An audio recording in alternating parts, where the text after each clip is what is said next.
नमस्कार दोस्तों, मैं अंकुर उपाध्याय स्वागत करता हूं आप सभी का आपके अपने YouTube channel share market analysis में। शेयर बाजार में तो आपने अच्छी खासी वॉलेटिलिटी देखी, एट द एंड एक शार्प डिप आई बाजार में। आई थिंक FIDI इसका डेटा देखना इंटरेस्टिंग हुआ क्योंकि मार्केट में जो ये डिप थी वो काफ़ी शार्प थी। मे भी हो सकता है ये केवल और केवल ऑप्शन से रिलेटेड हो कि बाजार में पैसा तोड़ना था रिटेल ट्रेडर्स का और तोड़ दिया उन्होंने। विक्स 7% तो चल गया, तो आखिरी के आधे घंटे में बहुत बड़ा एक्शन हुआ है मेरी नज़रों में, जहां पे बहुत सारे लोगों का स्टॉप लॉस ट्रिगर हुआ होगा और लॉस की पोजीशंस काफ़ी कटी होंगी। एक स्टॉक था जो पूरे दिन के दौरान तूफानी रफ्तार से भागता ही रहा। स्टॉक का नाम है इरेडा। अब इरेडा की बात करी जाए तो आज इस स्टॉक के लिए कुछ बड़ी खबरें भी थी जो मैं आप सभी के साथ डेफिनेटली डिस्कस करूंगा इस वीडियो में। लेकिन उससे पहले जरा शेयर की तरफ नजर डालिए। 193.30 का हाई लग गया स्टॉक में आज और 4.5 करोड़ वॉल्यूम्स ट्रेड हो गए। एवरेज वॉल्यूम जो मैं स्क्रीन पे देख पा रहा हूँ वो 3.1 करोड़ शेयर्स का है। इस स्टॉक पे मैंने काफ़ी वीडियोस बनाई हैं जहां आपके साथ अराउंड सेलिंग की रिकमेंडेशन दी थी मैंने 200 रुपये पे कि निकल जाओ, बेकार है, एग्जिट कर दो, वो ज़्यादा बेटर है। उसके बाद 124 रुपये तक की गिरावट भी आई स्टॉक में। जब आपके लिए मूव दोबारा से शुरू हुआ तो मैंने इस स्टॉक में आपके साथ मूव भी नीचे से अच्छा खासा पकड़ा, जहां हमने कहा कि शायद अब ये स्टॉक ऊपर जाने के लिए तैयार है। 124 जो स्टॉक ने बेस बनाया उसका स्टॉप लॉस लगाइए और होल्ड कीजिए आप। और डेफिनेटली ये स्टॉक में आप चाहें तो एक स्टॉप लॉस के साथ ट्रेडिंग पर्पज से रिस्क लेके भी काम कर सकते हैं। काफ़ी सारे लोगों ने मेरी सिर्फ उतनी जानकारी ली कि मैंने इस स्टॉक को अवॉइड इग्नोर करने के लिए कहा, लेकिन उसके बाद जब ये दोबारा रिकवर कर रहा था तो हमने सबसे पहले कवर किया, सबसे पहले पकड़ा इस स्टॉक को। वो लोग इस समय नहीं देख पा रहे हैं, बट छोड़िए, कोई नहीं।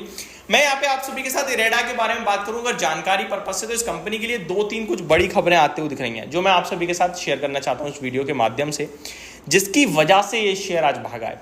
कंपनी का मार्केट कैप पे नजर डालें तो 52,000 करोड़ का मार्केट कैप हो चुका है कंपनी का। इरेडा एक दमदार कंपनी है। अभी रिसेंटली आपको याद होगा मैंने रील भी बनाई थी। इरेडा के कंपनी को नवरत्न कंपनी का दर्जा मिला है और नवरत्न कंपनी बनते ही इनके पास एक स्पेशल राइट आ जाता है जहां पे ये 1000 करोड़ रुपए तक का JV हो गया, इन्वेस्टमेंट हो गया, without any approval of centre ये खुद कर सकते हैं कंपनी की ग्रोथ को देखते हुए। अभी कंपनी क्या कर रही है, महारत्न बनने की तैयारी कर रही है। नवरत्न तो बनी चुकी है, महारत्न की तैयारी कर रही है। अब क्या होगा इसके लिए और क्या प्लानिंग है कंपनी की, वो कंपनी ने डिस्कस करी। जैसे ही ब्लूप्रिंट डिस्कस करा, बाजार को पसंद आ गया ब्लूप्रिंट और स्टॉक हो गया रॉकेट। देखो, अगर मैं एक कंपनी चाह रहा हूं और मैं आगे को लेकर गाइडेंस दे रहा हूं, वो गाइडेंस अगर बाजार के इन्वेस्टर्स को अच्छी लग जाए तो ऑब्वियस इन्वेस्टमेंट आ जाता है। और बस आज वही होता हुआ दिखाई, क्योंकि कंपनी कह रही है कि हमारे ये प्लान है, हम इस तरीके से आगे बढ़ेंगे और वो प्लान इंटरेस्टिंग है। कोई चीज 2 रुपए की है और आगे चलकर अगर 5 रुपए कमाने जा रही है तो ऑब्वियस आपका पैसा डेफिनेटली 4-5 गुना होना ही होना है। तो वही होता हुआ दिखा है। अब कंपनी ने क्या कहा है सुनिए। इरेडा 2030 तक के लिए महारत्न बनने की तैयारी है और 2030 तक के लिए गाइडेंस कंपनी ने बहुत ही स्ट्रांग दी है। जहां कंपनी ने 26 अप्रैल 2024 को कंपनी को नवरत्न का दर्जा मिला था, आपको याद होगा मैंने वीडियो रील सब बनाई थी 26 अप्रैल को। अब कंपनी की आगे को लेकर गाइडेंस सुनिए। 2030 तक की बात कर रहा हूं मैं। डिस्बर्समेंट और लोन बुक में बेहतरीन ग्रोथ की उम्मीद है। ये तो एक वर्ड हो गया, fact, data.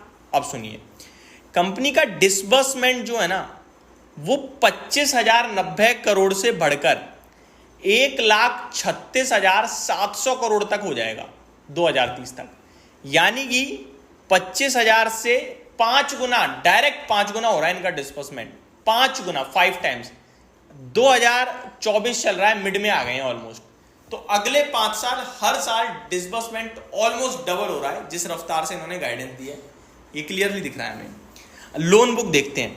Loan book 59,700 crore से बढ़कर 3 लाख, माफ कीजिए करोड़ निकल गया मुझसे, 3,49,700 करोड़ की हो जाएगी। यानी 60, राउंड फिगर कर लेते हैं, 60,000 से 3.5 लाख की। ये आपका 6.5 से 3.5 हो गया, लगभग 6 टाइम्स। तो ये तो और ज्यादा बढ़ी है लोन बुक। तो जब आपकी डिस्बर्समेंट 5 टाइम्स हो रही है, लोन बुक 6 टाइम हो रही है, तो डेफिनेटली स्टॉक का प्राइस भी 4 to 5 टाइम्स तो बनता है। इसीलिए आज ये शेयर काफी दमदार रफ्तार से भागता हुआ दिखा है। FY24 से FY30 के दौरान लोन बुक सालाना 34.3% से ग्रोथ संभव है। ये छोटे टारगेट्स नहीं है।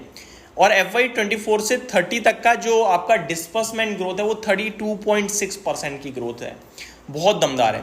24 अब और एडिशनल पॉजिटिव चीजें सुनिए, 24 जून से फिटसी ग्लोबल इक्विटी इंडेक्स में शामिल हो जाएगा इरेडा, फिटसी ऑल वर्ल्ड इंडेक्स में, फिटसी ऑल कैप में भी जगह मिलेगी, फिटसी टोटल कैप में भी शामिल हो जाएगा। तो ये इतने सारे पॉजिटिव ट्रिगर्स थे जिसकी वजह से भागा ये शेयर। तो ये सारी चीजें अगर कोई देखकर स्टॉक में पोजीशन लेने जा रहा है तो भाई साहब 5 साल की बात है, ध्यान रखिएगा। ये ना हो कि आज आप लेके कल गिरावट में बेचने चल दें, वो नहीं होना चाहिए। तो मेरे हिसाब से स्टॉक दमदार दिख रहा है, गाइडेंस दमदार दे रहा है। कभी भी कोई डिप आती है फ्यूचर में किसी भी रीजन से तो वो आप इन्वेस्टमेंट के लिए यूज कर सकते हैं।